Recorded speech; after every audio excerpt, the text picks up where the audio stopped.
اعوذ باللہ من الشیطان اللعین الرجیم بسم اللہ الرحمن الرحیم الحمد للہ وکفا وسلام علی عبادہ الذین اصطفیٰ. درود بھیجیے محمد وعلی محمد.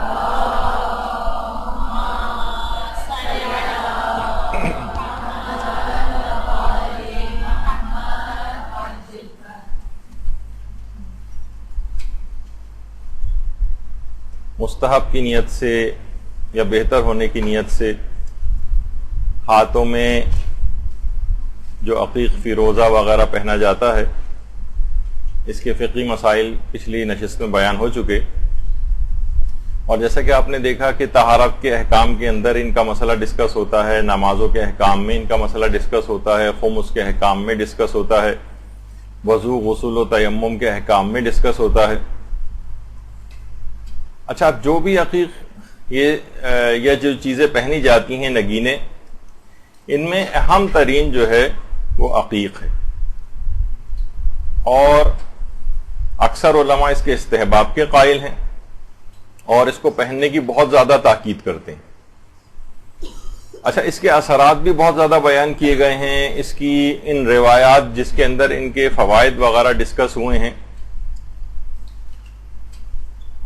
ان کی اسناد کے متعلق گفتگو ہوئی ہے. اس کے فوائد کیا کیا ہیں ان کو پہننے کے، اور واقعتاً وہ تمام فوائد جو کہ ان پتھروں کو پہننے کے روایات میں بیان ہوئے ہیں، یا وہ صرف شہرت ہی رکھتے ہیں، واقعیت بھی رکھتے ہیں، یعنی واقعتاً ان کے اندر وہ سب چیزیں پائی جاتی بھی ہیں یا نہیں پائی جاتی ہیں.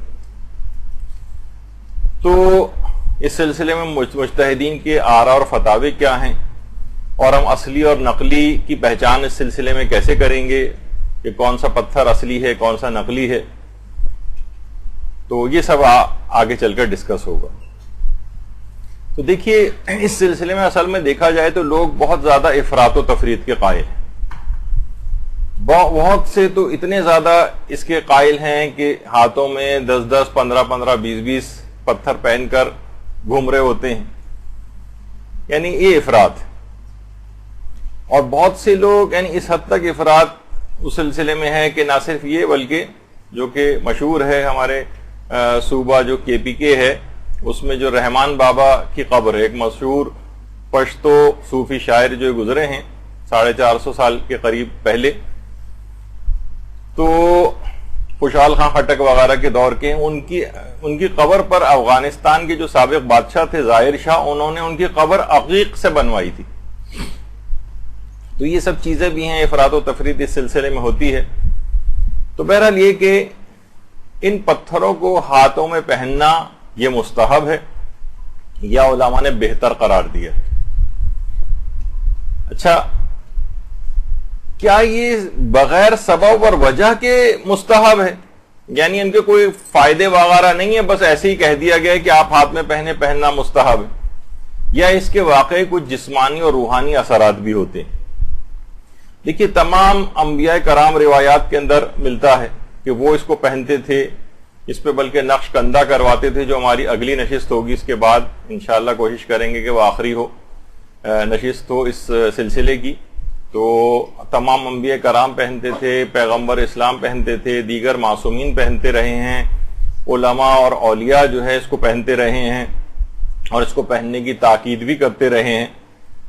اور ایک طبقہ ایسا ہمارے ہاں پیدا ہو گیا جو وہابیت کے افکار سے کچھ متاثر ہو گیا، وہ ان چیزوں کے خواص کا بھی انکار کرنے لگا ہے، اور سطحی نگاہ سے دیکھیں تو وہ تقریباً ہر وہ چیز جو کہ فضیلت والی ہوتی ہے اس کا انکار کرنے کے اوپر اتر آیا ہے. یعنی کسی بھی چیز کی فضیلت اگر کہیں بیان ہو جائے تو فوراً ان کو یہ تلاش کرنی ہوتی ہے کس طرح سے اس چیز کو ضعیف قرار دیا جائے اور یا اس کو مشکوک بنایا جائے. البتہ افراط و تفریط سے بچنا ہے. نہ تو اس کا یہ کہ مستقل اس طرح سے یکدم اور یکسر انکار کریں، اور نہ ہی اس کو بالکل خرافات کی طرف لے جائیں، یعنی اس کو اس طرح سے سمجھنے لگیں کہ جیسے تمام کی تمام یہ تقدیر کے اندر یہ پتھر جو ہے وہ اثر انداز ہونے لگا ہے اور یہی ہماری خواہشات پوری کرتا ہے. یہ سب افراط و تفریط ہے اس میں. درمیان کا رستہ اختیار کرنا. لیکن دیکھیے اثرات اور خواص اس میں ہوتے ہیں. بظاہر آپ کو کوئی چیز ہاتھ میں ہوتی ہے, آپ کو بظاہر اس کا اثر نظر نہیں آ رہا ہوتا, لیکن کتنی چیزیں آپ عام طور پر عمومی زندگی میں دیکھتی ہیں. مثلا کتنی دوائیں ہیں جناب, مختلف رنگوں کی دوائیں آپ دیکھتی ہیں, ان سب کے اندر کس کس طرح کے اثرات ہوتے ہیں. کوئی جناب دل کے لیے کارآمد, ادھر آپ نے زبان کے نیچے رکھی, دیکھا جائے تو کیسے دل کی شریانیں جو ہیں وہ کھل جاتی. اور اسی طریقے سے اور بیماریاں, کچھ گردے کے امراض ہیں, پھیپڑے کے امراض ہیں, سانس گھٹ رہا ہے, دم گھٹ رہا ہے, اس کا دمے کا مریض ہے, اور ادھر وہ جو ہے ایک اسپرے سا جو ہے آپ نے کیا اور ایک دم سے آپ کے پھیپڑے کی نالیاں جو ہے وہ کھل گئیں. تو بہت سی چیزیں, اور کتنی چیزیں ایسی ہیں کہ ہم خود جو فارماکالوجی کا جو سیکشن میڈیکل کالجز میں پڑھایا جاتا ہے سبجیکٹ, اس کے اندر تقریباً ہر کچھ دواؤں کے بعد یہ آپ کو ضرور ملتا ہے کہ اس کا میکینزم آف ایکشن ان نون ہے. یہ کیسے کر رہی ہے, بس کر رہی ہے, یہ فائدے پہنچا رہی ہے, لیکن ان نون ہے کہ کس طرح سے فائدہ پہنچاتی. تو دیکھیے یہ تمام چیزیں ایسی ہیں. اور اسی طریقے سے مثلا کتنی ایسی چیزیں جو آنکھوں سے نظر بھی نہیں آتی. کتنے کینسر کے امراض کے اندر ریڈیو تھراپی ہوتی ہے, بس ایک مشین کے نیچے لٹا دیتے ہیں, نہ اس کی ریز نظر آ رہی ہیں نہ کچھ ہو رہی ہیں, لیکن وہ کس طرح سے مخصوص سیلز کو جا کر ختم کر رہی ہوتی. اب کوئی آدمی کہے بھائی دیکھیے ہمیں تو کچھ بھی نظر نہیں آ رہا, یہ سب ڈرامے بازی اور ان کا انکار کر دے, تو یہ تو چیزیں بالکل اب آنکھوں کے سامنے ہونے لگی. اسی طریقے سے مثلا اب کہا جانے لگا ہے کہ ایک باقاعدہ ایک طریقہ علاج ریکی کے نام سے ہونے لگا ہے کہ جناب ہاتھوں سے ہمارے کچھ شعائیں اور ایسی نکلتی ہیں, کچھ انرجی ہمارے ہاتھوں سے ایسی نکلتی ہے جو کہ صحت مند شخص بیمار کے جسم کے اندر, بیمار کے اندر وہ انرجی کم ہوتی ہے تو وہ صحت مند شخص اپنی انرجی اس میں پہنچاتا ہے, اور یہ ایک طریقہ علاج ہے باقاعدہ, اور کافی مقبولیت بھی مثلا حاصل کر رہا ہے. اور اس کی کچھ تائید اس لحاظ سے بھی ہوتی ہے. دیکھیے ہمارے ہاں صرف اعتراض ہوتا ہے, لیکن بعض اوقات ریسرچ چیزوں کے اوپر نہیں ہوتی. مثلا کتنا آپ کو مریض کی عیادت کے مستحبات اگر آپ دیکھیں کہ مریض کے جب کوئی شخص بیمار پڑ جائے اس کی آپ عیادت کو جاتی ہیں, تو باقاعدہ روایات کے اندر یہ آیا ہے کہ اس کی پیشانی پر ہاتھ رکھ کر یا اس کے ہاتھ پر ہاتھ رکھ کر سورہ الحمد پڑھی جائے, 1 دفعہ 7 دفعہ یا 70 دفعہ یا 100 دفعہ. اب دیکھا جائے سورہ الحمد ویسے بھی پڑھی جا سکتی ہے, لیکن یہ کیا کہا کہ اس کے پیشانی پر ہاتھ رکھ کر یا اس کے ہاتھ پر ہاتھ رکھ کر پڑھی جائے. اس کا مطلب ہے کچھ نہ کچھ اس کے اندر ہاتھ سے ایسی کچھ شعائیں, اثرات, انرجی, کوئی ایسی چیز نکلتی ہے جو صحت مند سے بیمار میں منتقل ہوتی ہے اور اس کی شفا یابی کے لیے مددگار ہوتی. تو اسلام کے تمام احکامات کے اندر مصلحت پائی جاتی ہے, چاہے فی الحال وہ آپ کی سمجھ میں آ رہے ہو یا نہ آ رہے ہو. اس کے بعد کچھ عرصے بعد سائنس مزید ترقی کرے گی, زمانہ اس چیز کو کھولے گا, تو پھر آپ کہیں گے کہ ہاں واقعی اسلام کے حکم کے اندر یہ والی مصلحت پائی جاتی تھی. تو یہ دیکھیے یہ ساری چیزیں ایسی ہیں کہ کتنی آپ دیکھتی ہیں کہ ایکس ریز ہیں, آنکھ سے نظر بھی نہیں آتی, لیکن جسم کے اندر تک کا عکس جو سے نکل آتا ہے, اور اس کے کتنے فوائد بھی ہیں, اس کے کتنے اس کے نقصانات بھی ہیں. تو بہرحال یہ تمام چیزیں چاہے وہ آنکھ سے نظر نہ آیا, ہو سکتا ہے کہ آج سے 200-300 سال پہلے کا جبکہ ایکس رے وغیرہ ایجاد نہیں ہوئے تھے تو اس زمانے کا شخص جو ہے اس بات کا انکار کر دیتا. تو یہی اسی طرح کے انکار آج کل ہم کو نظر آ رہے ہیں کہ ان پتھروں کے اندر کوئی خصوصیت نہیں ہے, بیکار, بس صرف ایک پہننا ثواب رکھتا ہے, بس اس کے علاوہ ان کا کوئی آثار اور خواص وغیرہ نہیں. اچھا اب دیکھیے جیسے کہ حجر اسود, حجر اسود تمام مسلمان حجر اسود کو بوسہ دیتے ہیں, جا کر اسے چومتے ہیں یا استلام کرتے ہیں. بعض اوقات اس تک نہیں پہنچ پاتے پتھر تک, تو وہ دور سے ہاتھ اس کی طرف کر کے اس جو ہے ایک لحاظ سے اس کو سلام کرتے ہیں, یا استلام کرنا جسے کہتے ہیں, یعنی ہاتھ نہ لگا سکیں تو. البتہ خواتین کے لحاظ سے رش والے ٹائمنگز کے اندر تو تقریباً یہ چیز حرام کے قریب پہنچ جاتی, کیونکہ یہاں ان کے پردے کو شدید خطرات لاحق ہو جاتے ہیں. اکثر خواتین جسمانی اذیت اور تکلیف پہنچنے کا بھی سبب بنتا ہے, بلکہ ہو سکتا ہے کہ اس کو چومنے کی کوشش کرنے میں خود مرد حضرات سے بہت سے حرام ہو جائیں, کسی کا سر کچلنا پڑے گا, کسی کے سر کے اوپر پاؤں رکھنا پڑے گا وغیرہ. تو دور سے ہی اس کو کہا جاتا ہے کہ بہتر ہے کہ لوگوں کو اذیت نہ پہنچائی جائے اور اس طرح سے استعلام کر لیا جائے. اچھا اب یہ ہاتھ کے اشارے سے سب کچھ ہو رہا ہے, تو دیکھیے یہ ہاتھ کے جو اثرات ہیں یہ ریکی کے اندر بھی ہوتے ہیں, اور آج بھی ہم دیکھتے ہیں کہ ہاتھ سے جو بایو میٹرک وغیرہ کا طریقہ کار جو ہے وہ جو چیز شروع ہوئی ہے, اس کے اندر کیا ہوتا ہے, آپ کے انگلیوں کے نشانات لیے جاتے ہیں, انگلیوں کے نشانات, اچھا انگلیوں کے نشانات ان سب کی بھی حیثیت ہے، اور خود دین کے اندر بھی ہمارے بہت سے احکامات. دیکھیے ہم نے کچھ ایسے زاویے آپ کے سامنے پیش کر رہا ہوں جو ہو سکتا ہے اس سے پہلے آپ کے دماغ میں نہ آئے ہوں، کہ مثلا قبر پہ جب انسان کسی کی جاتا ہے تو اس کے اوپر ہاتھ رکھتا ہے قبر کے اوپر، اور پھر سورہ قدر کی تلاوت کرتا ہے، اور اس میں یہ ہے کہ انگلیاں اندر گڑائی جائیں، انگلیاں. اور سید کی اگر قبر ہے تو انگلیاں اور زیادہ اندر گہری گڑائی جائیں. یعنی یہ آپ پڑھیں مستحبات وغیرہ کے اندر تو سورہ قدر تو ویسے بھی پڑھی جا سکتی، اس کو قبر کے اوپر ہاتھ رکھنا اور انگلیاں اندر قبر کے اندر لے جانے کی کا کرنا، یہ ایک اسلامی حکم. تو اس کے فوائد بتائے گئے، اور کتنے بڑے بڑے علماء ہیں، آیت اللہ شیخ جواد تبریزی اور دیگر علماء جو بھی قبروں کے اوپر جاتے ہیں وہ قبر کے اوپر اپنی انگلیاں رکھ کر، اور کہتے ہیں کہ اس کے اندر سے جو جہاں جہاں قبر کے اوپر انگلیاں رکھی جاتی ہیں وہاں وہاں اتنی جگہ وہ قبر نورانی ہوتی چلی جاتی ہے، ہاتھ سے کیسی شعائیں وغیرہ اس کے نکلتی. تو یہ تمام چیزیں دیکھیے اس طرح سے ہیں.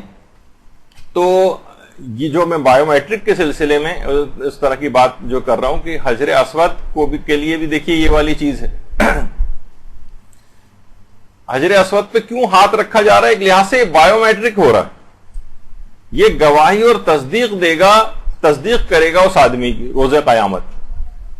تو اس لحاظ سے ایمان کی گواہی اس میں ہوتی. ہو سکتا ہے کچھ سال بعد ایک نیا بایو میٹرک آ جائے جس میں صرف حجر اسود کو یعنی دور سے ہی، ہمارے ہاں جو بایو میٹرک ہوتے ہیں دور سے ہی انگلیوں کا کہیں کسی جگہ ہاتھ رکھنا بھی ضروری نہ ہو، صرف دور سے ہاتھ رکھیں اور بایو میٹرک ہو جائے، جس طریقے سے آج حجر اسود کا دور سے استعلام ہو رہا ہوتا ہے.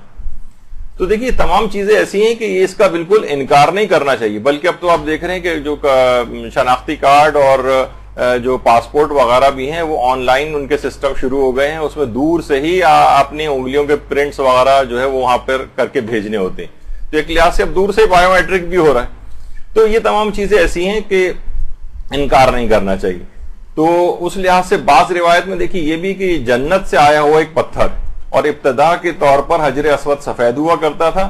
بعض روایتوں میں ہے کہ گناہگاروں کے گناہوں کے باعث یا ان کے گناہگاروں کے ہاتھ لگانے کی وجہ سے سیاہ ہو گیا، ورنہ ابتداً یہ سفید رنگ کا پتھر تھا. تو اس سے بھی اندازہ لگایا جا سکتا ہے کہ بعض گناہ دیکھیے اتنے خطرناک ہیں کہ سخت پتھروں پر بھی اس کے اتنے اثرات ہوتے ہیں کہ سفید پتھر کو سیاہ کر دیتے ہیں. تو آپ سوچیے کہ قلب انسانی جو کہ ایک لطیف ایک پیکر ہے، اس کے اوپر ان گناہوں کے کتنے خطرناک اثرات ہوتے ہوں گے. تو بعض روایتوں میں کہ گناہگاروں کے ہاتھ لگانے کی وجہ سے یہ سیاہ ہو گیا. اور پھر روایت میں یہ بات بھی ملتی ہے کہ پیغمبر اسلام ختم مرتبت صلی اللہ علیہ وآلہ وسلم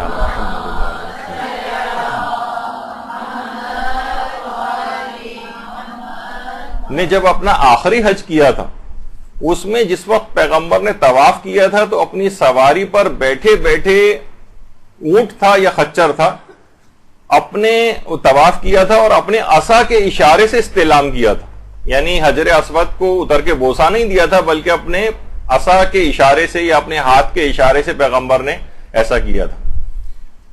تو اب دیکھیے یہ پتھر جو ہے یہ نفع بھی پہنچاتا ہے، نقصان بھی پہنچاتا ہے. اسے فقط یہ ایسا نہیں کہ صرف مستحب کی نیت سے ہی پہنا جائے. اس بات کا انکار مسلمانوں کے خلیفہ نے بھی کیا تھا جب انہوں نے کہا تھا کہ حجر اسود تو نہ نفع پہنچاتا ہے نہ نقصان پہنچاتا ہے، لیکن کیونکہ تجھے صرف رسول اللہ نے بوسہ دیا ہے، میں نے دیکھا ہے کہ رسول اللہ نے تجھ کو بوسہ دیا، لہٰذا میں تجھے بوسہ دے رہا ہوں، ورنہ تو کوئی نفع اور نقصان پہنچانے والا نہیں. تو امیر المومنین علی ابن ابی طالب علیہ الصلوۃ والسلام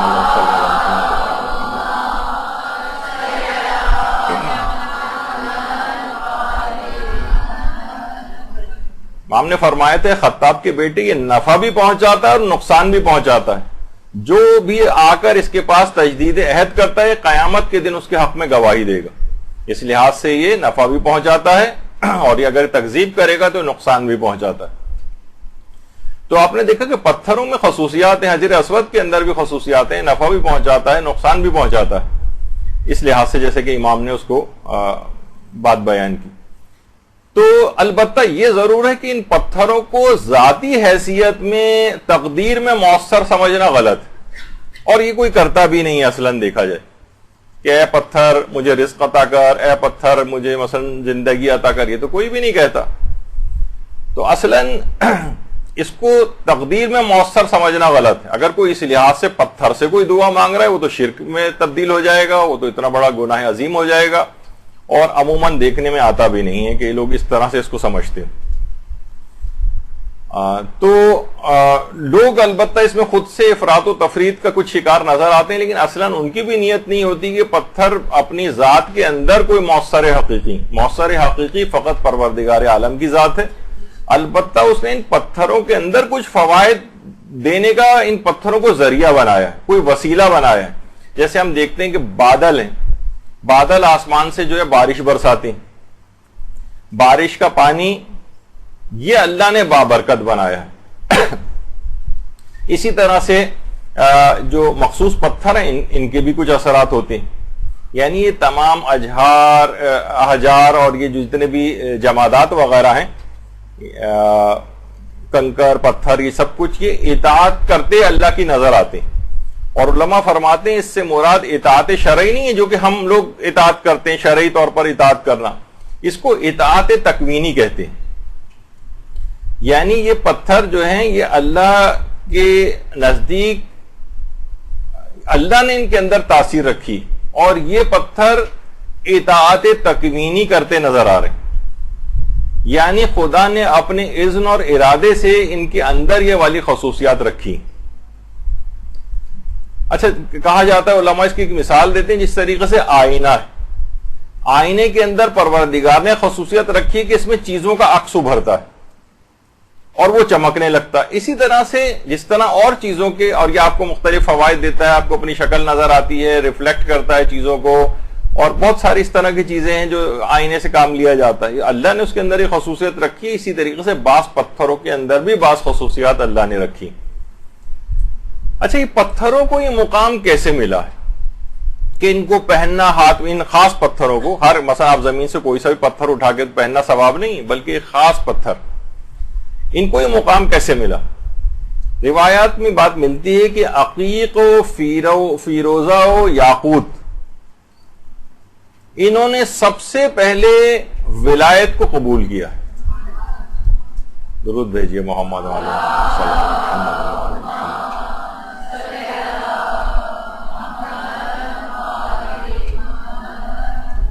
بلکہ روایات میں تو یہاں تک یہ بات آئی ہے کہ پیغمبر نے امیر المومنین علیہ السلام کو یہ بات بیان فرمائی ہے کہ عقیق، یہ جو سرخ عقیق ہے، یہ وہ سب سے پہلا پہاڑ تھا جس نے اللہ کی ربوبیت کا، رسول اللہ کی نبوت کا، اور مولا علی کے وسیع رسول ہونے کا، اور ان کی اولاد میں جو باقی ائمہ ہیں ان کا باقاعدہ اقرار کیا تھا.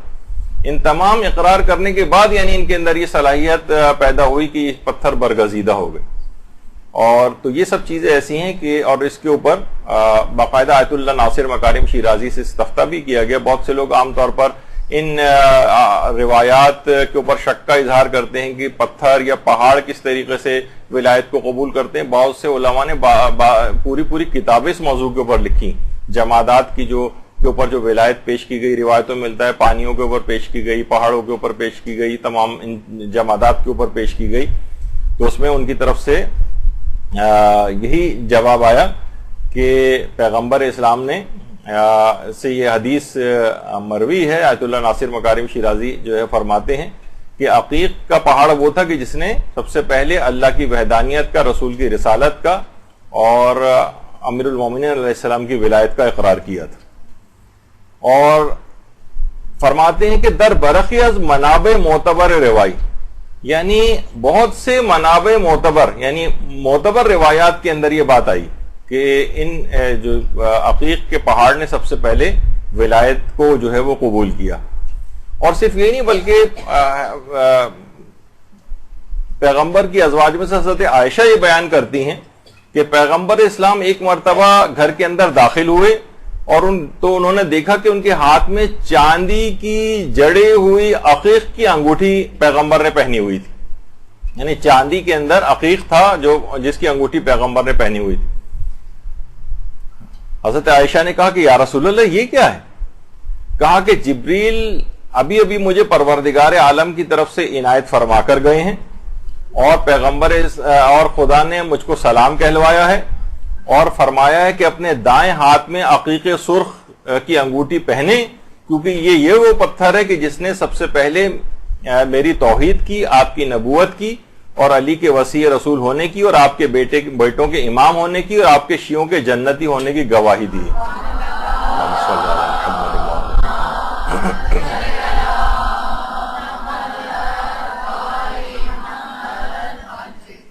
تو بہرحال اہل سنت کی بھی کتنی ہی روایات کے اندر یہ بات آئی ہے کہ پیغمبر اسلام خود بھی عقیق کی انگوٹھی پہنا کرتے تھے، اور صحیح مسلم کے اندر بھی روایت ہے کہ پیغمبر کی انگوٹھی کا جو عقیق تھا وہ حبشہ سے آیا تھا، کسی نے حبشہ سے ان کو گفٹ کیا تھا۔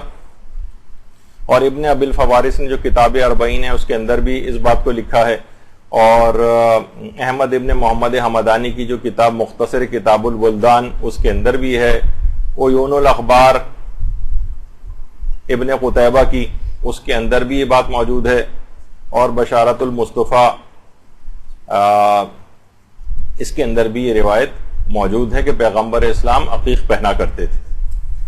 تو عقیق اور فیروزہ کے دیکھیے بہت سے اثرات اور بہت سارے فوائد ہیں، اور عقیق چھٹے امام فرماتے ہیں کہ یہ ہاتھ میں پہننا مستحب ہے،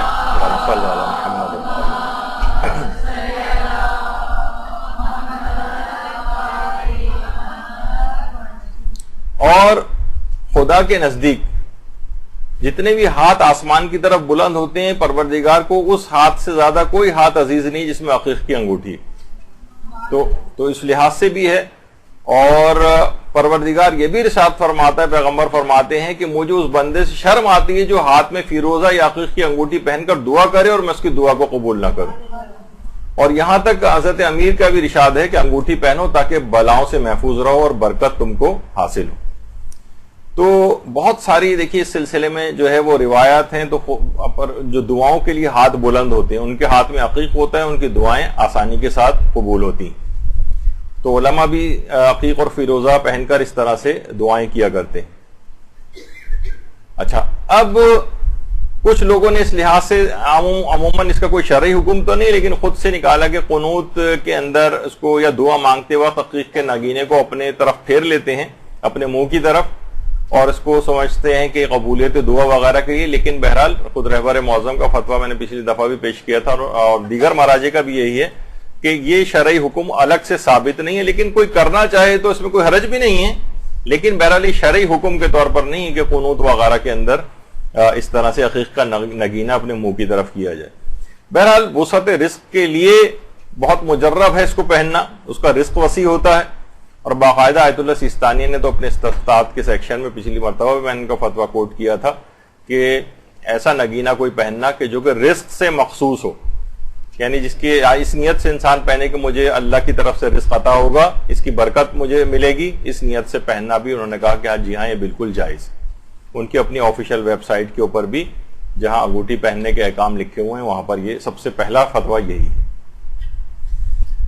اچھا، اور صرف یہی نہیں کہ دنیاوی اعتبار سے چیزوں کا فائدہ ہے، بلکہ انسان اگر اپنی روحانیت کو قوی کرنا چاہے، سیر و سلوک کے لیے اکثر علماء اس کی تاکید کرتے رہے۔ ملا حسین قلیہ حمدانی جو کہ کتنے بزرگ مرد عارف جو ہے گزرے ہیں ہمارے علماء اور مجتہدین میں سے، جن کے بڑے بڑے عرفان کی شاگرد مثلا آیت اللہ مرزا جواد ملکی تبریزی جو خود امام خمینی کی بھی عرفانیات کے اساتذہ میں تھے، امام خمینی نے ان کے لیے ایسے ایسے جملے استعمال کیے کہ میرے ماں باپ میرے استاد کے اوپر قربان ہوں، اس طرح کے جملے استعمال کیے۔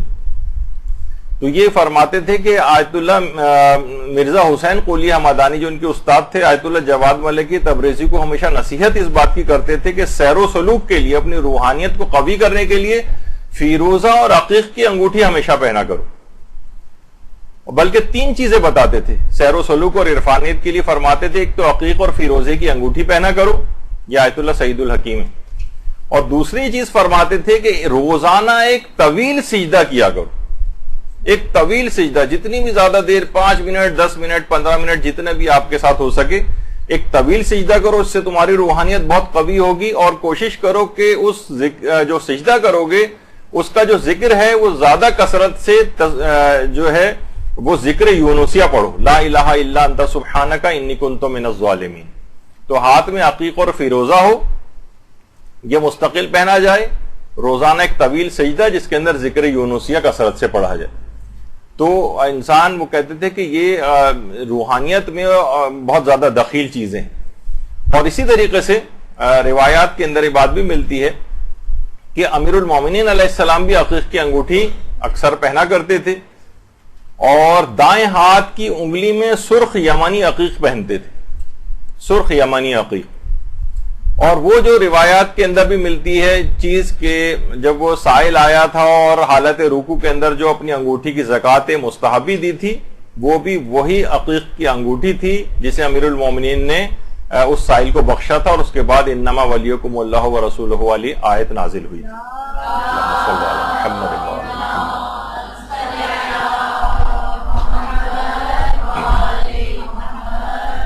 بلکہ روایات میں یہ بات بھی آئی ہے کہ حضرت امیر اپنے ہاتھ میں 4 انگوٹھیاں جو ہے وہ پہنا کرتے تھے.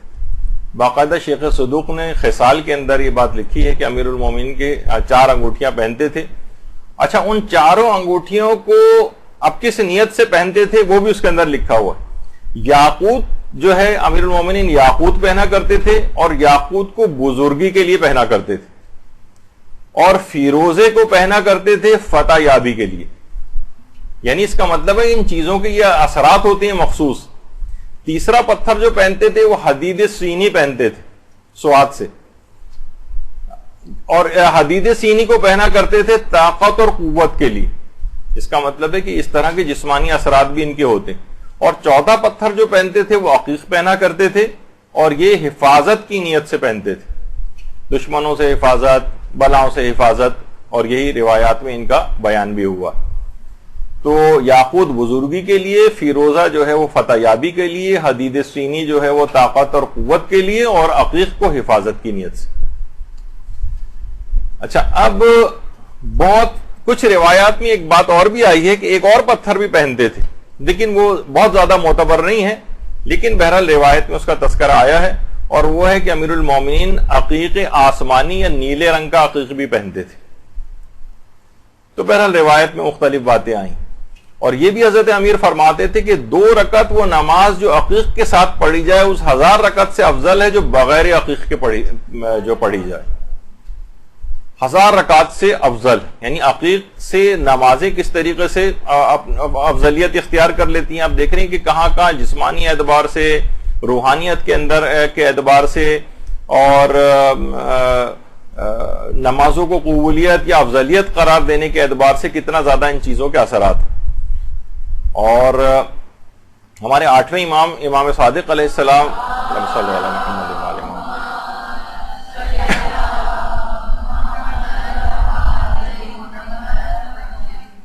اس کے اندر یہ ہے کہ امام صادق فرماتے ہیں، امام رضا فرماتے ہیں کہ امام صادق فرماتے تھے کہ جس عقیق کو چاندی کے ساتھ پہنا جائے، یعنی عقیق کو چاندی کی انگوٹھی کے اندر لگا کے پہنا جائے، وہ شخص کبھی فقیر نہیں ہوگا، اور اس کے کام باحسن و خوبی پورے ہوں گے. یعنی عقیق کا جو نگینہ ہے وہ چاندی کی انگوٹھی میں اگر پہنا جائے تو کبھی فقیر نہیں ہوگا، اور اس کے کام بھی باحسن و خوبی پورے ہوں گے. اور یہاں تک اس کے اثرات بھی ہیں کہ کسی شخص نے آ کر مال لوٹنے کی شکایت جو ہے وہ پیغمبر سے کی، اور چوری اور ڈکیتی کے لحاظ پر کہا کہ میرا راستے میں میرا مال لٹ گیا. تو پیغمبر نے فرمایا کہ عقیق کی انگوٹھی کیوں نہیں پہنتے ہو کہ وہ ہر بلا سے آدمی کو بچاتی. تو اس لحاظ سے بھی اس کے اثرات ہیں. اور سلیمان آمش ایک راوی ہیں، انہوں نے کہا کہ میں نے آ کر امام صادق علیہ الصلوۃ والسلام کو یہ بات بتائی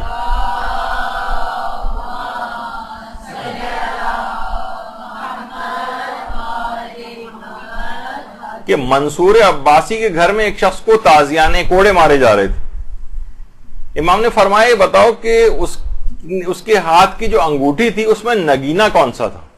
سلیمان نے آمش سے پوچھا. اس نے کہا یا ابن رسول اللہ عقیق تو نہیں تھا. امام نے فرمایا سلیمان اعمش اگر عقیق ہوتا تو وہ تازیانے نہ کھاتا.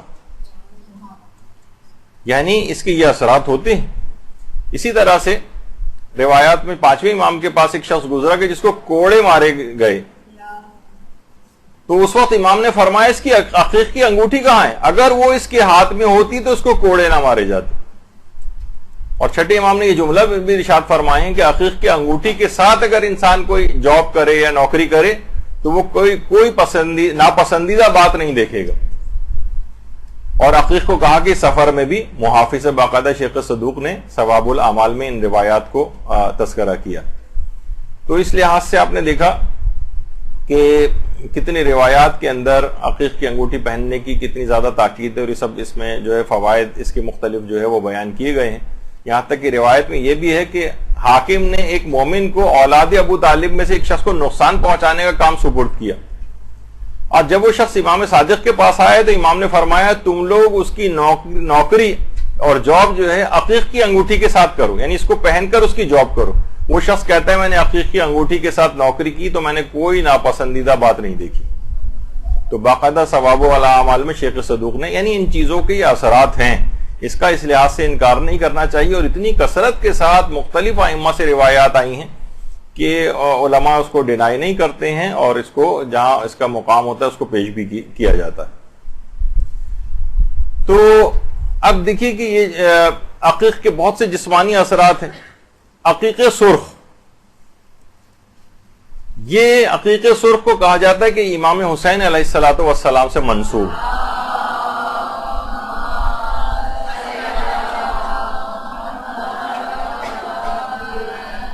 اور امام حسین علیہ السلام اس کو پہنا کرتے تھے, اور یہ وہی عقیق سرخ تھا کہ جب میدان کربلا میں حضرت علی اکبر علیہ السلام شدت پیاس کی شکایت آ کر مولا سے کی تھی, تو امام حسین نے عقیق سرخ کو نکال کر علی اکبر علیہ السلام کو دیا تھا اور کہا تھا کہ بیٹا اس کو منہ میں رکھو, اس سے تمہیں تسکین قلب ہوگی اور پیاس برداشت کرنے کے قابل ہو سکو گے. تو مصائب کا پوائنٹ تو اپنی جگہ پر ہے, لیکن خاص طور پر یہ کہ عقیق کو منہ میں رکھنے سے پیاس کی شدت میں کم ہوگی, یہ اس کا ایک اثر تھا. تو یہ بھی روایات کے اندر اس لحاظ سے بات آئی جو آپ اکثر مصائب کے اندر بھی سنتی ہیں. اور اس کے بعد پھر زیادہ پیاس کی شدت ہوئی تو مولا نے اپنی زبان بھی دی تھی, تو شہزادہ علی اکبر نے فوراً زبان کو باہر نکال لیا تھا, کہا بابا اب تو مجھ سے بھی زیادہ پیاسے. تو بہرحال ان چیزوں کے اثرات ہیں. اور یہ وہی روایات میں ہے کہ وہ کنکریاں جنہوں نے پیغمبر اسلام کی رسالت کی گواہی دی تھی, وہ سب کی سب کنکریاں اسی وقت عقیق بن گئی تھیں. درود بھیجیے محمد علیہ.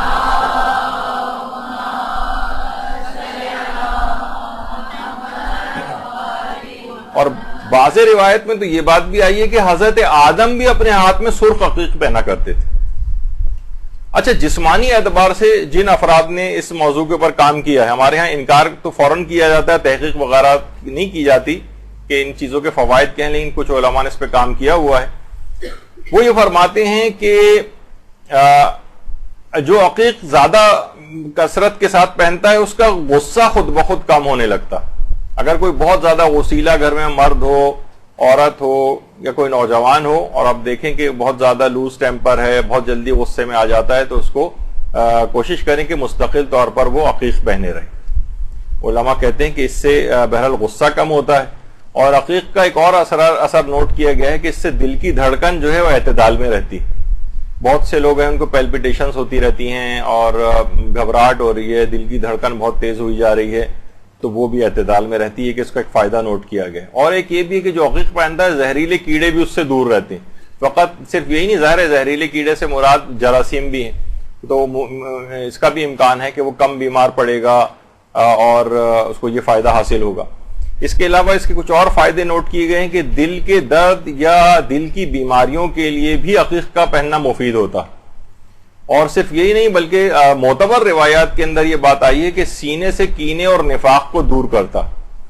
دیکھیے, کینہ ایک تو دوسرے کے لیے جو محسوس ہوتا ہے اس کو دور کرے گا, ایک مومن جو دوسرے مومن کے لیے محسوس کرتا ہے کینہ اور دشمنی, اور نفاق منافقت, اور ایک نفاق عملی بھی ہوتا ہے کہ ہمارا جو جتنے ہمیں دینی معلومات ہیں ہم اس کے مطابق عمل نہیں کر پاتے، یعنی ہمارا عمل جو ہے وہ ہماری معلومات زیادہ ہوتی ہے، اس کے مطابقت نہیں رکھتا ہے عمل اس سے، تو وہ سینے سے کینے اور نفاق کو بھی دور کرتا ہے۔ اچھا، عقیق کی جو سب سے اعلیٰ قسم ہے وہ عقیق یمنی کہلاتی ہے، یا عقیق یمانی بھی کہتے ہیں۔ بعض روایت میں ملتا ہے کہ ایک ظالم حاکم نے کسی شخص کی گرفتاری کے لیے سپاہی بھیجے، تو کچھ مسلمان علماء نے اس بات کو لکھا ہے کہ پیغمبر نے اس کے اقارب کو یہ بات، اس کے رشتہ داروں کو یہ پیغام پہنچوایا کہ تم اسے، اس شخص کو جس کی گرفتاری کے لیے سپاہی بھیجے گئے، اس شخص کو عقیق کی انگوٹھی بھجوا دو اور اس کو پہنوا دو۔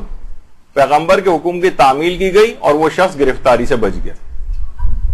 تو یہ روایت اس طرح سے آئی ہیں، اور کچھ روایت میں تو یہ بھی آئی ہے کہ عقیق کو حضرت موسیٰ کے چہرے کے نور سے پیدا کیا گیا تھا۔ تو یہ فقر و فاقے کو بھی دور کرتا ہے، بلاؤں سے نجات دلاتا ہے۔ اس کے اندر اثرات اللہ نے یہ رکھے ہیں، یعنی نہ صرف یہ کہ پتھر ذاتی حیثیت میں ایسا کچھ کرتا ہے، نہیں، اللہ نے اس کے اندر یہ اثرات رکھے، اور ہر وہ چیز کی جس کے شر سے انسان ڈرتا ہو اس سے بھی یہ بچاتا ہے۔ حتیٰ کہ آپ نے پچھلی دفعہ ہماری پوری کتنی دیر اس موضوع پر بات ہوئی ہے کہ مردے کے منہ میں رکھنے سے اس کو کتنا فائدہ ہوتا ہے۔ تو بہرحال یہ تمام چیزیں ایسی ہیں کہ یہ چیزیں آپ کو علم میں ہونی چاہیے۔ اور اس کے فوائد میں ایک چیز اور بھی ہے کہ مزاج کا جو چڑچڑاپن اور بدمزاجی ہے یہ بھی عقیق سے دور ہوتی۔ آپ نے دیکھا کہ بہت سارے لوگ ہر وقت اس جنگلی بھینسے کی طرح سے لوگوں کو سینگ مارنا اور اس کی طرح، جب یہ اس سے زیادہ کوئی اچھی تصویر مجھے مل نہیں رہی تھی کہ یہ چڑچڑے اور بدمزاج افراد جو ہیں، جو ہر وقت غصہ جن کی ناک پہ رکھا ہوتا ہے، ان کو کوشش کیا جائے گھر والے یا ان کی زوجہ وغیرہ کی کم سے کم یہ ہر وقت اس کو پہنے رہے۔ اچھا، اب اس کے اثرات کے حوالے سے اگر ہم دیکھیں کتنے علماء نے اس موضوع کے اوپر فتاوے دی۔ آیت اللہ ہاشمی شہرودی، آیت اللہ ہاشمی شہرودی کچھ ہی عرصے پہلے ابھی ان کا انتقال ہوا ہے، تو انہوں نے یہ بات کہی کہ التختم بالیمین والیسار مستحب، دائیں ہاتھ بائیں ہاتھ دونوں کے اندر جو ہے وہ عقیق، یہ پتھر جو ہے انگوٹھی پہننا یہ مستحب ہے، اور فرمایا کہ ہر حجر یعنی ہر پتھر کے کچھ مخصوص آثار و خواص ہیں، تختلف عن غیرہ، جو ایک پتھر میں پائے جاتے ہیں دوسرے میں نہیں پائے جاتے، دوسرے میں پائے جاتے ہیں تو پہلے میں نہیں، ہر پتھر کے الگ الگ اثرات اور خصوصیات۔ یعنی خود علماء اور مراجع اپنے فتاوے کے اندر یہ بات بیان کر رہے ہیں کہ ہر پتھر کے الگ آثار اور خصوصیات ہیں۔ یہ فقط ایسا نہیں کہ بس صرف ہاتھ میں پہننا مستحب ہے، بس ہم نے آرام سے کہہ دیا، نہیں، ان سب کے خواص اور اثرات۔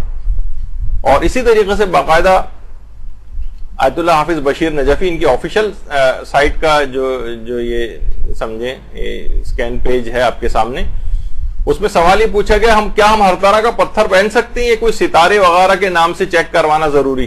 تو انہوں نے جواب دیا کہ روایات سے جن پتھروں کی اجازت ملی ہے ان سب کا پہننا باعث ثواب ہے، البتہ اگر آپ کو یقین ہو جائے کہ کوئی پتھر آپ کے لیے مضر ہے تو آپ کا فریضہ ہے اس کو نہ پہنے، کیونکہ دیکھیے بہت ساری اس کا تعلق ابھی میں اگلی دفعہ آگے چل کر بیان کروں گا، جو پتھر وغیرہ ہیں یا اس پہ جو نقش ہے ان کا تعلق علوم غریبہ سے، یہ الگ علوم کی ایک ٹائپ ہے، یہ اس کو ہمیشہ فقہی طور پر اور جو پرکھنے کے جو اصول ہیں عام طور پر یہ ان چیزوں کے اوپر نہیں پرکھے جاتے، ان کی یہ الگ طرح کا علم ہے۔ مثلا آپ کہیں گے الیکٹران، پروٹون، نیوٹران اس کے لیے کون سی روایت کے اندر آیا ہے، تو بھئی یہ اس کا موضوع نہیں ہے ان روایات کا، یہ الگ خصوصیات، اثرات، خواص کے لیے رکھتی ہیں، علماء اس کے قائل ہیں۔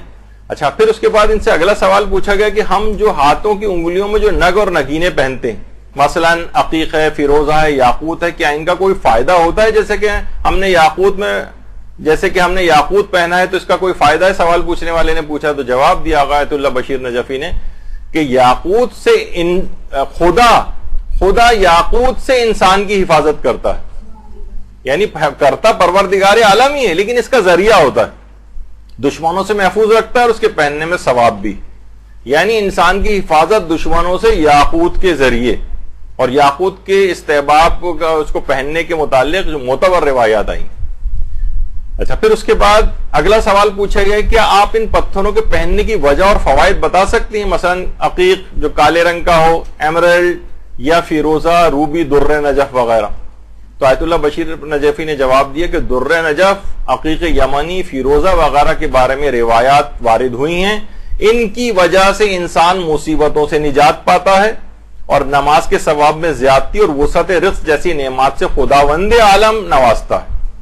یعنی اللہ ہی نوازتا ہے لیکن ان چیزوں کا ذریعہ اختیار کرتا ہے. تو ہمارے یہاں بہت سارے وہابی فکر سے متاثر افراد فوری طور پر کہنے لگتے ہیں کہ نہیں ان چیزوں کو کوئی فائدہ نہیں ہے, بس ان کو پہننے کا ایک ایسی ثواب ہے لیکن اثرات وغیرہ کچھ نہیں, اور اس کو بت پرستی اور پتہ نہیں کن کن چیزوں سے تعبیر کرتے ہیں. مراجع کے نظریات اس لحاظ سے آپ دیکھیں.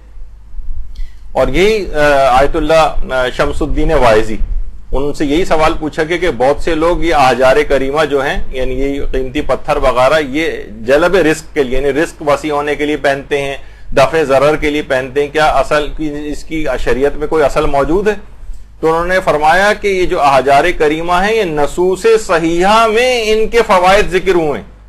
نصوص صحیحہ یعنی معتبر روایت, صحیح روایات کے اندر یہ فوائد ذکر ہوئے ہیں اور اس نیت سے ان اغراض سے پہننا بالکل جائز. تو خود علماء اور مراجع ان کے خصوصیات اور اثرات کو مانتے ہیں. آیت اللہ صادق روحانی, ان سے بھی یہ سوال پوچھا گیا کہ کیا یہ بات درست ہے کہ عقیق جو ہے وہ فقر سے یعنی غربت سے نجات دلاتا ہے, نفاق سے نجات دلاتا ہے؟ تو انہوں نے جواب دیا کہ روایات کے اندر یہ بات وارد ہوئی ہے کہ اس عقیق کو پہننے کا استحباب ہے. بہت زیادہ روایتیں اس مسئلے پر آئی ہیں اور روایتوں میں یہ بات بھی آئی ہے کہ اس کو پہننے سے فقر دور ہو جاتا ہے. لیکن انہوں نے فرمایا کہ جس طریقے سے ہر چیز کی شرائط اور موانعات ہیں, مثلا آپ کوئی دوا کھاتی ہیں, یہ میں اپنی طرف سے کہہ رہا ہوں, آپ کوئی دوا کھاتی ہیں, ڈاکٹر کہتے ہیں دیکھیے اگر آپ نے اس کے ساتھ مثلا نمک بھی کھایا تو پھر یہ بلڈ پریشر کی دوا اثر نہیں کرے گی, بلڈ پریشر آپ کا ویسے ہی بڑھا رہے گا. یعنی بہت ساری چیزیں ایسی ہیں کہ جو ہم ان کے ساتھ کچھ موانعات ہیں, کچھ شرائط ہیں, ان کا خیال نہیں کریں گے تو وہ چیز اثرات نہیں دکھائے گی. تو فرماتے ہیں اسی طریقے سے عقیق بھی اگر کوئی شخص پہن رہا ہے اور اس کو پہننے کے باوجود بھی اس کا فقر دور نہیں ہو رہا ہے تو یہ ان روایات سے منافات نہیں رکھتا جو عقیق کے اس فائدے کو بتاتی ہیں.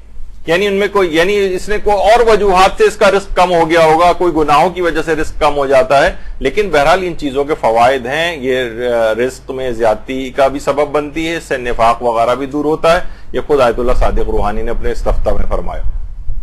ایک اور استفتاء میں بھی یہ بات کہی ہے, چھٹے امام کا باقاعدہ حوالہ دیا ہے اس کے اندر کہ 5 انگوٹھیاں پہننے کے فوائد بتائے گئے ہیں, اور وہ تفصیلی روایت ہے جس کے اندر یاقوت, فیروزہ اور مختلف ہیں ان سب کی, اور اس میں آنکھوں کی بینائی وسیع ہوتی ہے اور قوت قلب میں اضافہ ہوتا ہے اور سینہ جو ہے وسیع ہو جاتا ہے اس کا, اور اس طرح سے بہت سارے. انہوں نے کہا کہ آیت اللہ عبداللہ شبر نے کثیر روایات اپنی کتاب کے اندر طب الائمہ کے اندر اس کو درج کیا ہے ان چیزوں کے فوائد کو. تو یہ سب چیزیں اثرات رکھتی ہیں اپنی.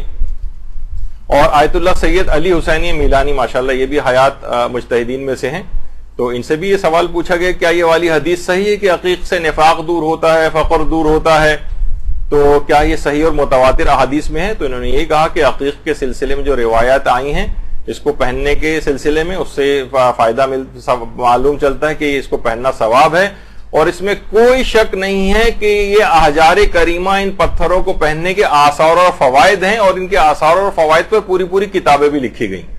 باقاعدہ اپنے فتویٰ کے اندر انہوں نے یہ چیز بیان کی گئی. اور یہ اتنی جبھی یہ ایسی چیز ہے کہ آپ دیکھ رہی ہیں کہ رہبر معظم کوئی ایک سادہ شخصیت ہے اور کوئی آپ کے خیال میں اتنی زیادہ الگ الگ طریقوں کے نگینے وغیرہ اپنی انگوٹھی کے اندر یہ پہنتے ہیں, تو کیا کوئی معاذ اللہ کسی فیشن کے لیے پہنتے ہیں؟ کیا اس طرح کی کوئی شخصیت ہے ان کی؟ نہیں. ان تمام چیزوں کے پیچھے کیونکہ روایات ہیں, اور ہمارے مجتہدین کی کوشش یہ ہوتی ہے کہ ائمہ کی تمام روایات کے اوپر عمل ہو جائے. یا ائمہ نے یہ چیز کا ثواب بتایا تو وہ والی انگوٹھی بھی پہن لی, اس کا بتایا تو یہ اس کے بھی فائدے اور ثواب مل گئے. انشاءاللہ اگلی نشست میں ہم یہ بھی بتائیں گے کہ اس کے اوپر کون کون سے نقش آغا رہبر جو ان کی انگوٹھیوں کے اوپر کندہ ہوتے ہیں وہ کب ہوتے ہیں, اور کون سے خاص مواقع پر کون سا نگینہ جو ہے وہ پہنتے ہیں. تو یہ عام طور پر آپ کے سامنے تاکہ رہے کہ یہ ایسا نہیں ہے کہ کسی فیشن کے طور پر یا بس کوئی, کیونکہ اگر صرف ان کو فائدہ لینا ہوتا استحباب کا, جیسے کہ بہت سے لوگوں کو وہم ہوا ہے کہ صرف پہننا ایک استحباب ہے, تو ایک انگوٹھی بھی کافی تھی. یہ الگ الگ نگینے پہننے کا اس میں کیوں, وہ تو اس سے بھی مقصد حاصل ہو جاتا. نہیں, ان سب کے آثار, فوائد اور خصوصیات ہیں. تو یہ تمام چیزیں ایسی ہیں کہ بہرحال دماغ میں رکھنا چاہیے اس کو. اور حتیٰ کہ عقیق زرد کے اوپر باقاعدہ شرف الشمس کے نام سے اس پہ تفصیلی گفتگو ہماری اگلی کلاس میں آئے گی. اس تک کے بہت زیادہ الگ سے فوائد جو ڈسکس ہوئے, ان کے جو نقوش ہیں وہ ڈسکس ہوئے ہیں. کتنی روایات, اب میں اتنا وقت بھی نہیں کہ ان تمام روایت کو پڑھوں, کہ بہرحال پیغمبر اسلام بھی اس طرح سے پہنا کرتے تھے. اور روایات کے اندر یہ بات بھی آئی ہے کہ خود حضرت فاطمہ الزہرا سلام اللہ علیہا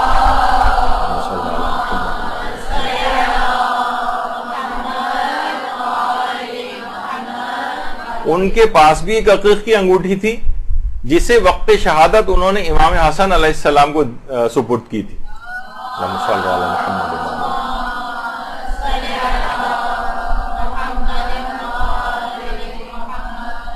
اور کیونکہ امام حسن کی انگوٹھی کا نقش یہ ہوا کرتا تھا, جو ہماری اگلی دفعہ بات آئے گی, اس وجہ سے اس کو یہ دکھایا گیا ہے. اور انہوں نے اپنے وقت شہادت وہی انگوٹھی امام حسین علیہ السلام کو سپرد کی تھی. اللہم صلی علی محمد و علی محمد.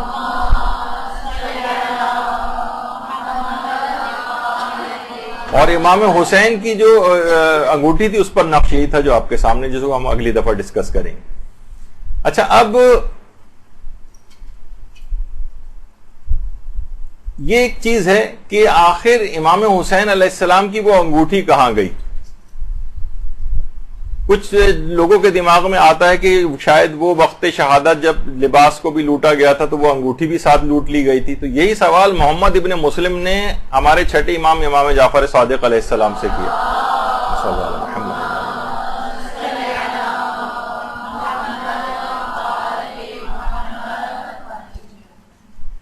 کہا کہ امام حسین علیہ السلام کی وہ انگوٹھی کہاں گئی, کیا وہ لوٹ لی گئی تھی؟ چھٹے امام نے فرمایا کہ نہیں, یہ جو کہا جاتا ہے یہ بات صحیح نہیں ہے. امام حسین نے اپنی وہ انگوٹھی اپنے بیٹے علی ابن الحسین یعنی امام سجاد کو وصیت کی تھی اور اپنی انگلی سے اتار کر ان کی انگلی میں پہنا دی تھی. دیکھیں, تبرکات معصومین ایک سے دوسرے کے اندر منتقل ہوتے. حضرت زہرا نے سلام اللہ علیہا نے وہی انگوٹھی امام حسن کو دی, انہوں نے امام حسین کو دی. اور یہ تبرکات انبیاء سے پہلے رسول اللہ سے چلے آ رہے تھے. سابقہ انبیاء سے رسول اللہ کے پاس, رسول اللہ سے حضرت امیر کے پاس. میدان غدیر کے اندر جس وقت اعلان ولایت ہوا ہے تو تبرکات انبیاء پیغمبر نے امیر المومنین کے سپرد کیے. تو اس کے بعد یہ انگوٹھی چلتی ہوئی امام حسن تک آئی, پھر امام حسین. تو امام صادق فرماتے ہیں اسی طریقے سے انگوٹھی ہمارے چوتھے امام سے, اس کے بعد یہ انگوٹھی میرے والد امام محمد باقر علیہ السلام کے پاس آئی اور پھر ان سے مجھ تک منتقل ہوئی. میں جو ہے ہر جمعے کو اس کو پہنتا ہوں اور اس کو پہن کر ہی نماز ادا کرتا ہوں. چھٹے امام نے کہا امام حسین کی وہ انگوٹھی اب میرے پاس آ چکی. اچھا, محمد ابن مسلم کے دماغ میں تجسس تھا انگوٹھی کا, کہ کہا کہ میں نماز اسی کو پہن کر پڑھتا ہوں. تو کہا کہ ایک دن میں جمعے کے بعد امام صادق علیہ السلام کی خدمت میں گیا, تو امام جو ہے وہ نماز میں مشغول تھے اس وقت. تو نماز کے بعد امام نے اپنا ہاتھ آگے بڑھایا تو میں نے دیکھا کہ اس انگوٹھی کے اوپر لکھا ہوا تھا لا الہ الا اللہ عدت لقاء اللہ, یعنی اللہ کے سوا کوئی معبود نہیں ہے اور زاد و توشہ اللہ سے ملاقات ہے. یہ اس انگوٹھی کے اوپر باقاعدہ انہوں نے لکھا ہوا بھی اس لحاظ سے دیکھا.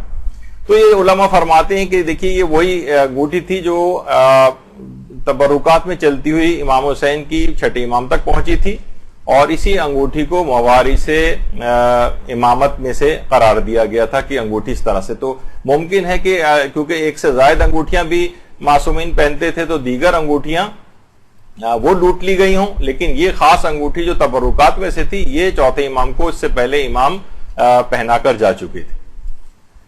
اچھا, اب ہمارے پانچویں امام ایک جملہ ارشاد فرماتے ہیں کہ عقیق سرخ, عقیق زرد اور عقیق سفید. عقیق سفید بھی ہوتا, در نجف لوگ اس کو سمجھتے ہیں, بعض اوقات وہ عقیق سفید ہوتا. یہ تینوں جنت کے پہاڑ ہیں. فرماتے ہیں جو بھی انہیں پہنے گا وہ خیر دیکھے گا, وسعت رزق اس کو ملے گی اور تمام قسم کی بلاؤں سے محفوظ ہوگا. یہ تین پتھر, اور جب یہ پتھر ہاتھوں میں ہوں جیسے عقیق وغیرہ، یہ سب دوران نماز، یعنی انسان تو نماز پڑھ رہا ہے، یہ پتھر مستقل تسبیح کرتے ہیں اور استغفار کرتے ہیں اور اس کا اجر پہننے والے کو ملتا ہے. تو ان کو اس لحاظ سے پہننے کا فائدہ ہے دوران نماز. اور ایک روایت میں ہے کہ جبریل پیغمبر اسلام کے پاس آئے اور کہا کہ یا رسول اللہ آپ عقیق کی انگوٹھی پہنیے اور اپنی امت کو بھی اس کو پہننے کا حکم دیجیے. اور باقاعدہ ایک روایت اور بھی ہے کہ جو کہ امام رضا علیہ الصلوۃ والسلام نے اپنے اجداد سے نقل کی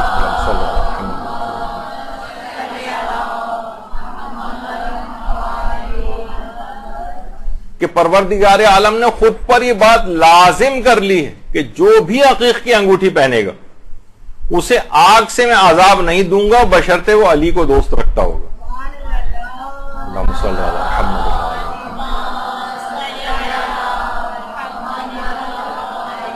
یہ آیت اللہ نوری حمدانی ہے جن کی تصویر. اور اس لحاظ سے روایت میں یہ بات بھی آئی ہے کہ عقیق پہننے سے انسان شیطان کے حملوں سے بھی محفوظ رہتا ہے، اس لحاظ سے اس سے گناہ بھی کم ہوتے ہیں.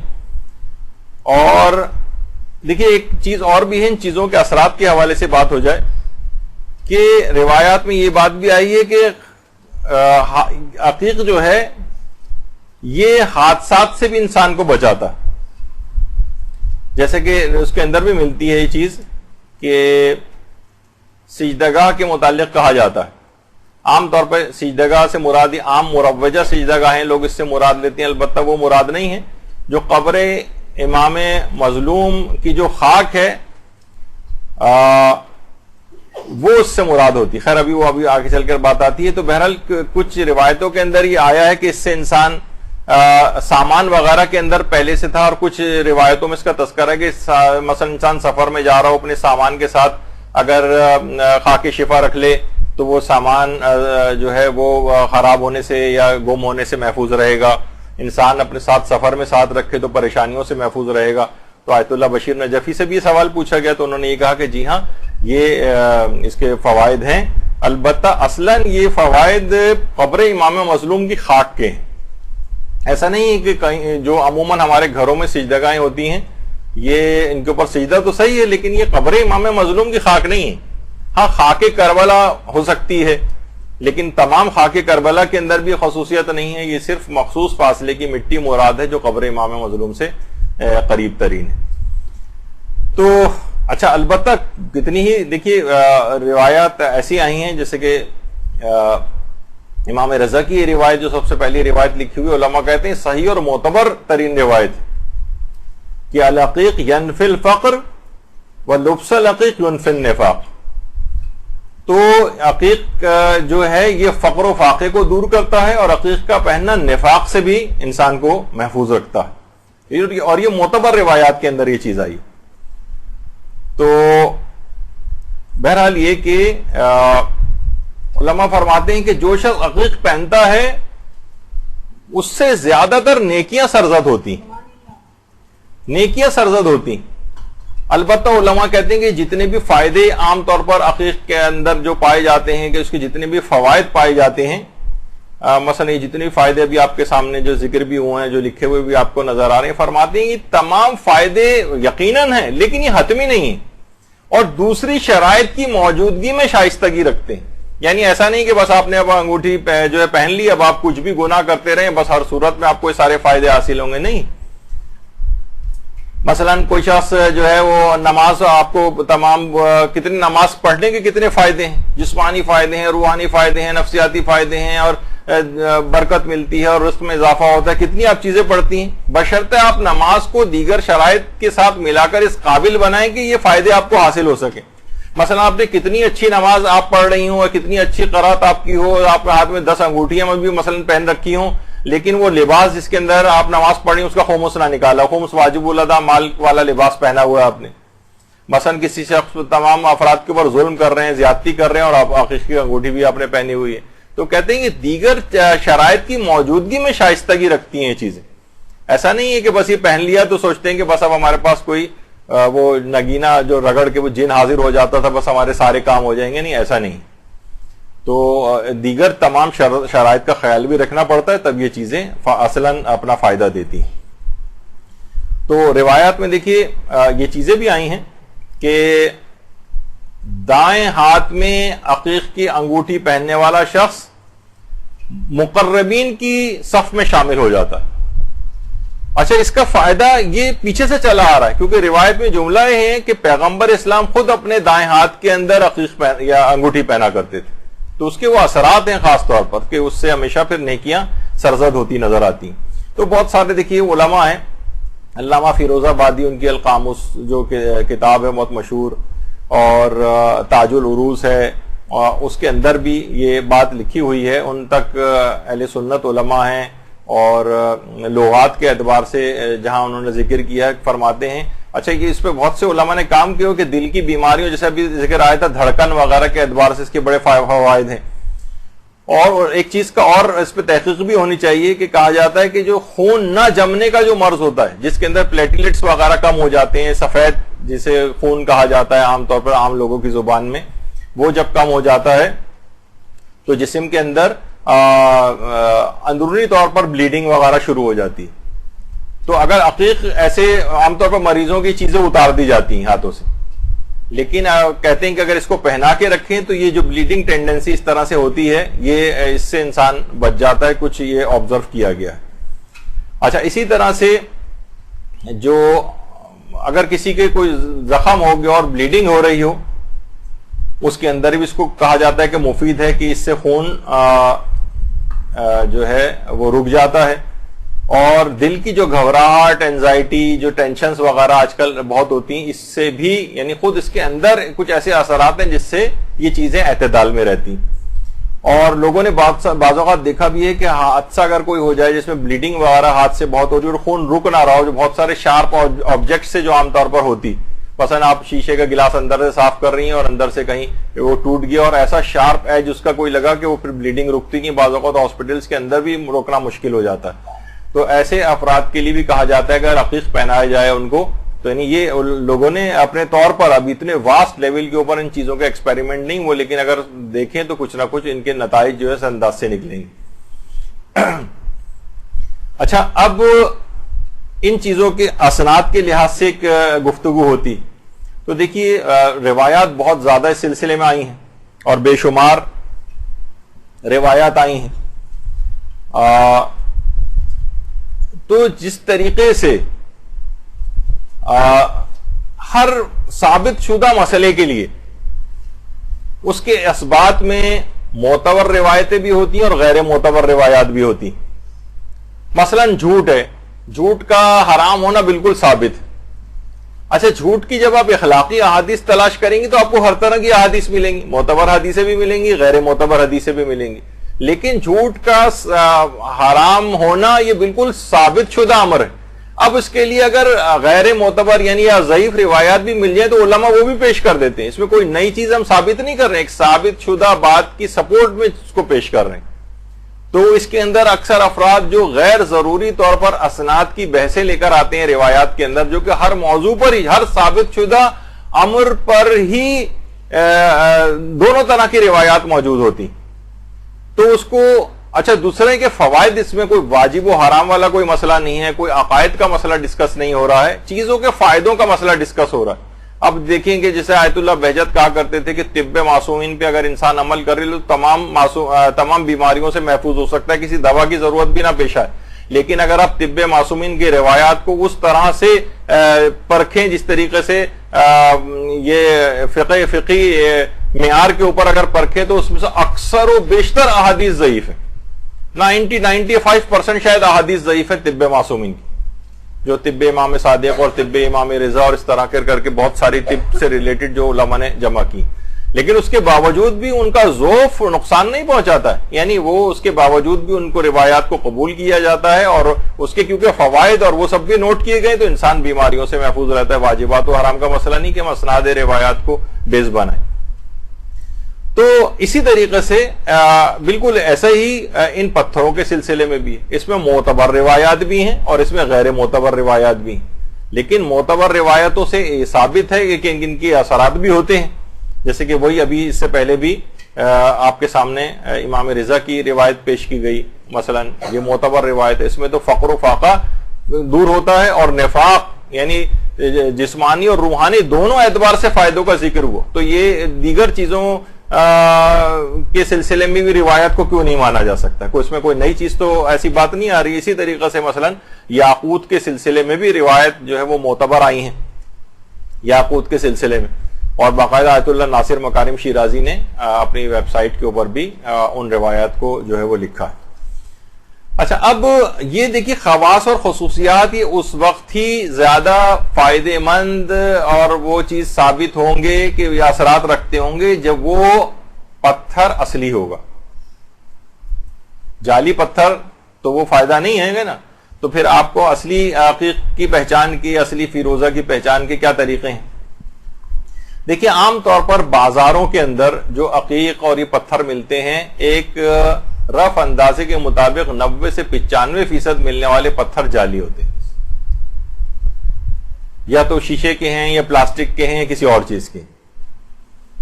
اچھا، اب جو بھی کوئی شخص بازار سے بھی خریدنے جاتا ہے اور پہچان نہیں ہے، اس کو پہچان ہے تو وہ پہچان لے گا کہ کون سا صحیح پتھر ہے کون سا نہیں ہے.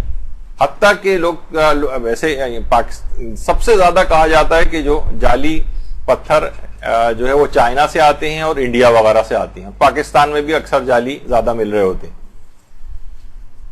تو اور لوگ سوچتے ہیں کہ شاید ایران اور عراق میں ایسا نہیں ہوتا، وہاں پر بھی کافی تعداد میں جعلی ملتے، لیکن یہ کہ عموماً اس کی شرح نسبتاً کم ہوتی ہے. لیکن ظاہر ہے بس جو زائرین جاتے ہیں اس کے بعد دکان والے بھی جو ہیں وہ ون ٹائم بزنس کے اعتبار سے انہیں پتا ہے کہ ابھی گیا تو سالوں سال نہیں آئے گا یا پھر آئے گا ہی نہیں کبھی، تو جو بھی ہے جس طرح سے بھی اس کو دھوکہ دے دیا جائے. دکان والوں کی تو ایک ہی نیچر ہوتی ہے، وہاں مقامات مقدسہ میں جتنے بھی ڈرائیور حضرات ملتے ہیں، دکان والے ملتے ہیں، ہم لوگ تو اپنی سادہ لوہی میں یہ سوچ رہے ہوتے ہیں کہ یہ ہمارا بہت ظاہر کے طور پر احترام کر رہے ہوں گے اتنی مقدس جگہ پہ، لیکن ان کے خیالات اس طرح کے زیادہ تر کے نہیں ہوتے. تو بہرحال یہ اس طرح سے ہوتا ہے. تو یا تو یہ جوہری حضرات اس کو عام طور پر پہچانتے ہیں، ان کے پاس طریقے ہوتے ہیں، ان کے پاس مختلف آلات ہوتے ہیں جس سے وہ پتہ چلاتے ہیں. اور اس میں بھی اگر ہم دیکھتے ہیں تو اس میں جو مثلا اصلی عقیق ہے اس کا سیکشن وغیرہ بھی لیے جاتے ہیں، تو وہ اس کے اندر خیر جوہری حضرات پہچان لیتے ہیں کہ اندر ان کے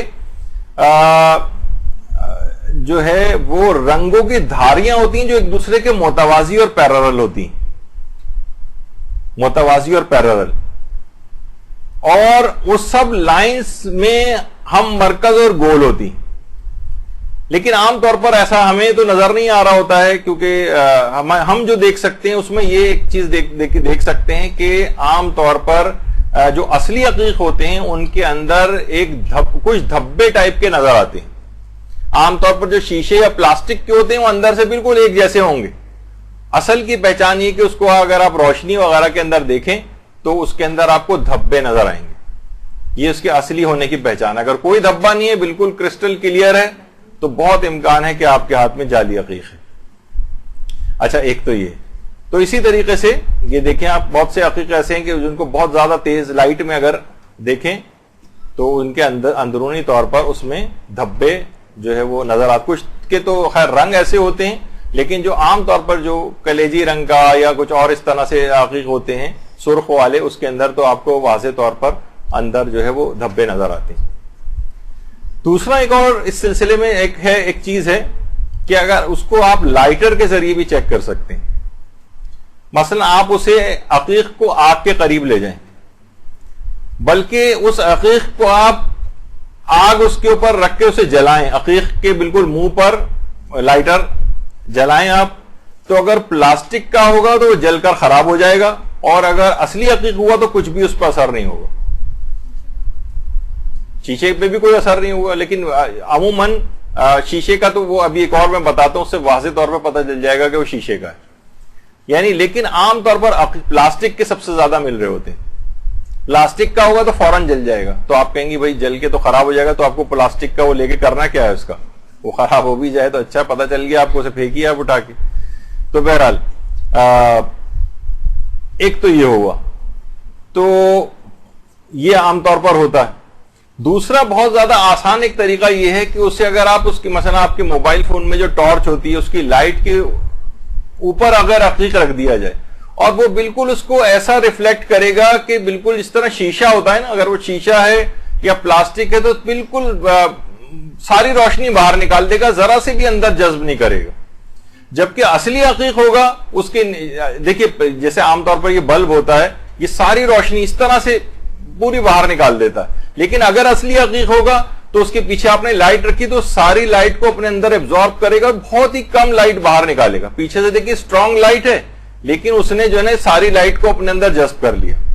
یہ اس کے یعنی اگر آپ پیچھے سے اس کے اسٹرانگ لائٹ ماریں تو دھبے بھی آپ کو جو ہے اس کے نظر آ جائیں گے واضح طور پر، اس سے اس کی پہچان ہوگی. اور دوسرا ہی کہ لائٹ کو اپنے اندر ایبزارب کر لیتا. یہ دیکھیں آپ نے اس کے پیچھے ایک اسٹرانگ لائٹ تھی لیکن اس نے اس کو نا جذب کر لیا لائٹ کو ساری.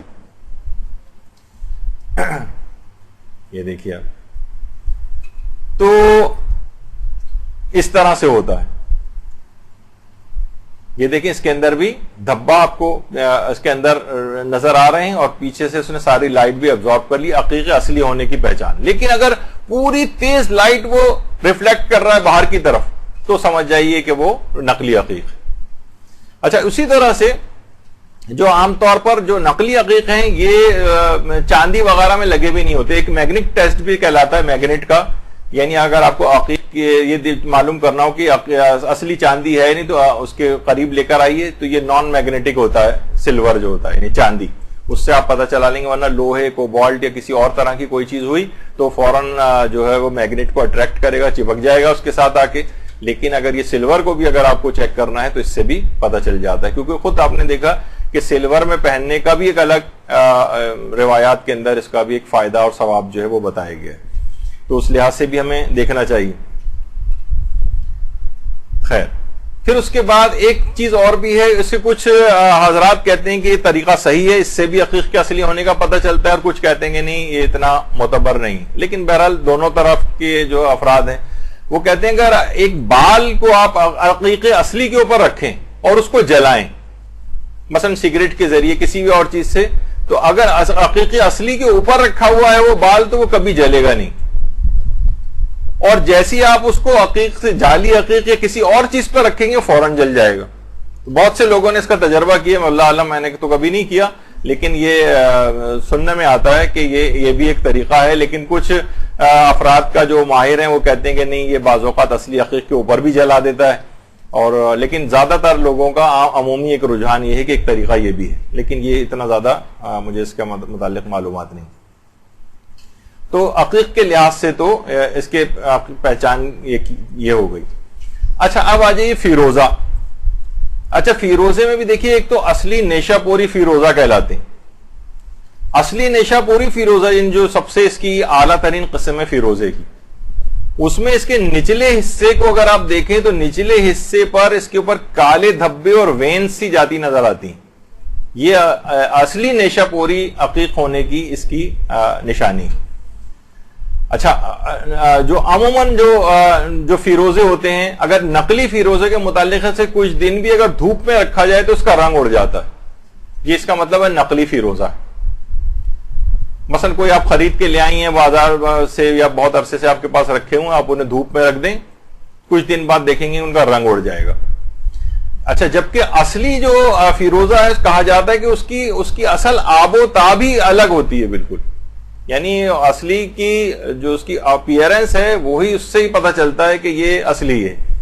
اچھا، اصلی عقیق کے ایک اور اصلی فیروزے کی ایک یہ بھی سے اگر آگ سے تپش دی جائے تو یہ کالا پڑ جاتا ہے. کہتے ہیں کہ اس کے اندر کچھ پانی ٹائپ کا ہوتا ہے، وہ سوکھ جاتا ہے اور ایک دم سے ہی کالا پڑ جاتا ہے اصلی عقیق جو ہے. اور اصلی فیروزہ، بار بار عقیق کہہ رہا ہوں، اصلی فیروزہ.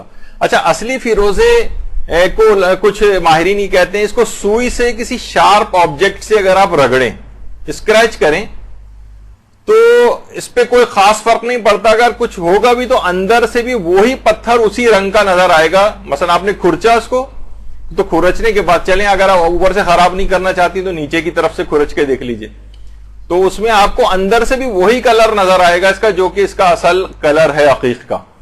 اچھا، جبکہ فیروزہ اگر جعلی ہے تو اس کو کھرچنے سے اندر سے چونا ٹائپ کا سفید نکلنے لگے گا. یہ اس کے آپ نچلی سطح سے اس کو، تاکہ آپ بظاہر آپ کو دکھ ہو رہا ہے کہ میں اوپر سے اس کو خراب کروں، تو نیچے سے کھرچ کے دیکھ لیجیے، اگر چونا سا نکل رہا ہے وہ، تو اس کا مطلب ہے کہ وہ وہ فیروزہ اصلی نہیں ہے، بلکہ اس کو کہا جاتا ہے کہ یہ ڈائیڈ ہاولائٹ کہلاتا ہے۔ ہاولائٹ ایک الگ کیلشیم کی ایک ڈیریویٹو ہے، یہ اس سے عام طور پر بنایا جاتا ہے، اور یہ جعلی فیروزے ان کے اوپر رنگ وغیرہ کر کے اور اس کو فیروزے کے طور پر بیچا جاتا ہے۔ اور اصلی فیروزے کے متعلق یہ بھی ہے کہ اگر رات کے وقت آپ اصلی فیروزے کو جو ہے وہ دودھ میں ڈال دیں تو لوگ یہ کہتے ہیں، انہوں نے تجربہ کیا اس کا، کہ دودھ پھٹ جاتا، جبکہ اگر نقلی آپ نے ڈال کے رکھا تو وہی دودھ جو اپنے ٹائم کے اوپر جو ہے جس طرح ہوتا ہے بس وہ اس طرح سے چلے گا، اس میں اس کا کوئی خاص دودھ پر اثر نہیں ہوگا۔ لیکن اگر عقیق اصلی کو اگر آپ نے ڈالا تو اس سے جو ہے وہ دودھ پھٹ جاتا ہے۔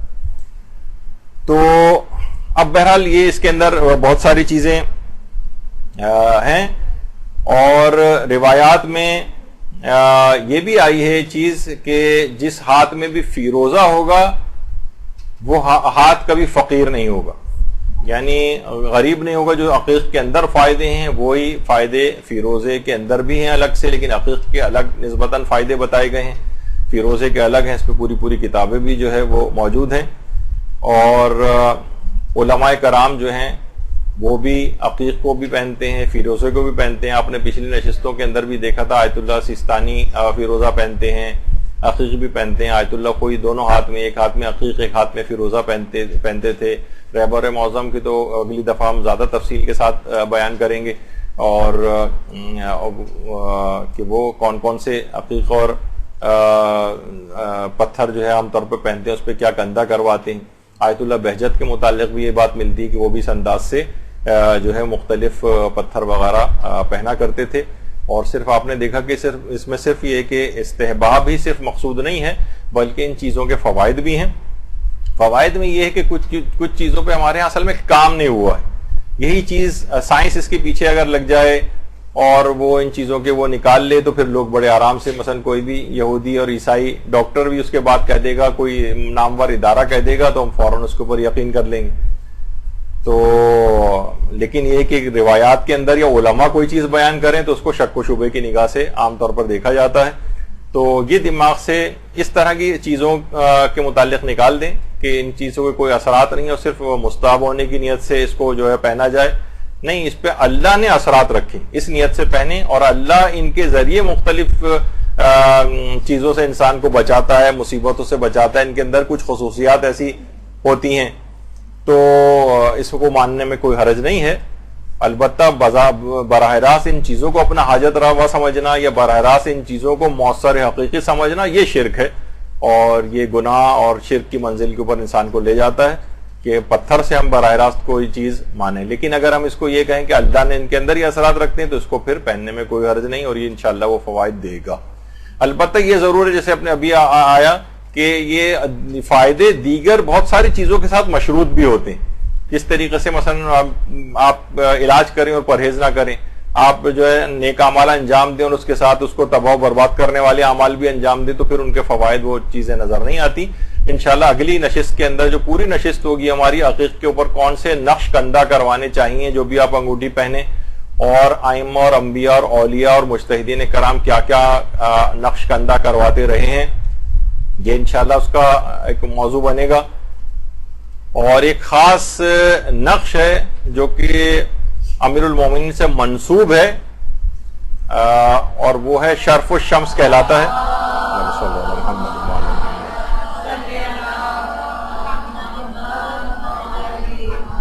تو شرف الشمس اس کے متعلق ہماری ذرا نسبتاً تفصیل سے گفتگو ہوگی انشاءاللہ۔ بس اگلی نشست امید ہے کہ اس سلسلے میں آخری ہونی چاہیے، اس کے بعد کسی نئے موضوع کا انتخاب کریں گے، اور اس موضوع پر انشاءاللہ آپ کو پھر کوئی ابہام باقی نہیں رہے گا۔ وصلی اللہ علی محمد وآلہ الطیبین